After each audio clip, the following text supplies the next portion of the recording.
It wasn't just the foreign direct investment flows, where the money is coming to Africa, that was in focus. There was a keen recognition right across the board. This entire continent is facing a significant problem with regard to the skills available in the labour market, not just now, but also 5, 10, even 20 years into the future. Let's dig a little deeper into that particular topic. I'm now joined by Professor Emmanuel Ndozi in the African Capacity Building Foundation. Thank you for your time. Thank you.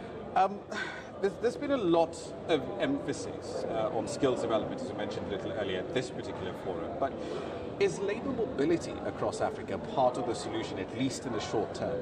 Absolutely. Because you have some regions or areas of high skill endowment and areas of low skill endowment. And the continent has to figure out a way to sort of encourage some sort of migration, albeit temporary, from the areas where you have abundance of skills to areas where you don't have them. But overall, the unfortunate picture is that there are critical skills, technical skills that are needed for Africa's transformation that are severely lacking. And so everybody needs to make an effort in building those kinds of skills that are necessary.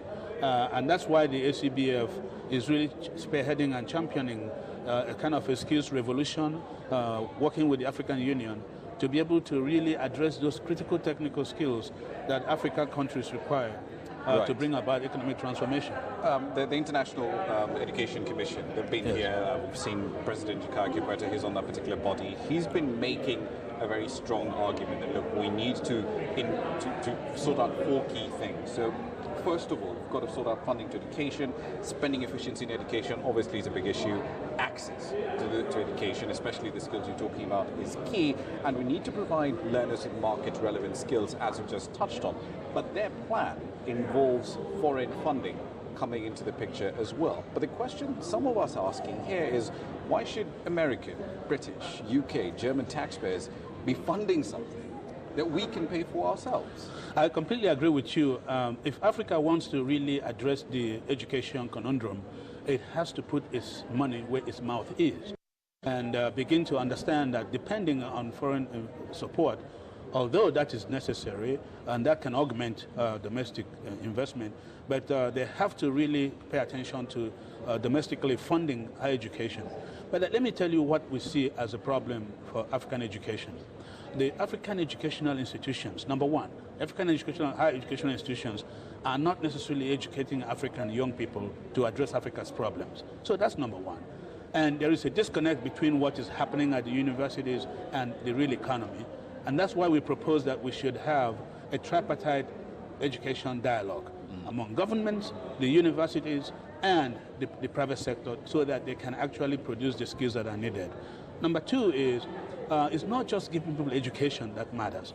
It's actually making sure that we are investing in and reversing the ratio where over 70 to 80% of African students are enrolling in arts, in law, in social sciences, and in humanities.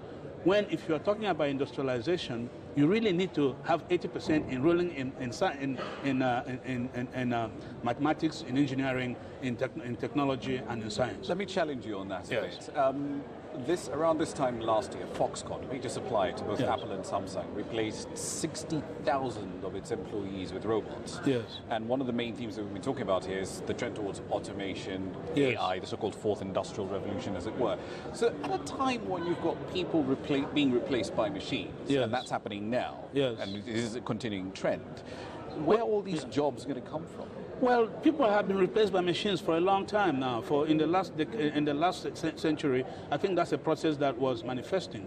But that did not stop Japan, South Korea, or China from being able to have massive what you call labor-intensive industrialization process. And Africa can still benefit from those kinds of manufacturing jobs. No matter what you think, will always depend on jobs and people being employed in those kinds of areas. But it shouldn't really be a zero-sum game between the arts and the humanities and the sciences. No, it should never be a zero-sum game. What I'm saying is that every field of study is important, but it depends on what your needs are. You see, we're lacking 4.3 million engineers to be able to achieve the first 10-year plan of Agenda 2063. And, you know, if we're producing less than 500 every year, how are we going to fill that gap?